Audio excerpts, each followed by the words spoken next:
आखिरकार अमित शाह ने गैर मुल्की ईमेल को छोड़कर मेक इन इंडिया का झंडा बुलंद कर ही दिया। बुध के रोज उन्होंने ऐलान किया कि अब वो अमेरिकी जीमेल नहीं बल्कि हिंदुस्तानी ज़ोहो मेल इस्तेमाल करेंगे।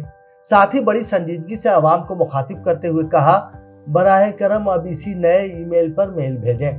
दिलचस्प बात यह है कि अपने ऐलान के आखिर में उन्होंने अमेरिकी सदर डोनाल्ड ट्रंप की मशहूर line thank you for your kind attention to this matter भी नकल कर दी।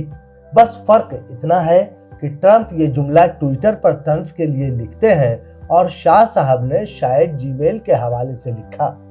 सोशल मीडिया पर लोग कह रहे हैं, अच्छा हुआ अब कम से कम ईमेल तो देसी हो गई। ताहम लाख टके का सवाल यह है कि अपनी पॉलिसी कब देसी होगी। बहरहाल जहां तक मेल का सवाल है तो दुनिया की 1/3 आबादी जीमेल के सिवा दीगर मेल का नाम तक नहीं जानती। ऐसे में देखना यह है कि जीमेल के मुकाबले ज़ोहो मेल का सफर कितना आसान होगा। Bureau report, Deccan media.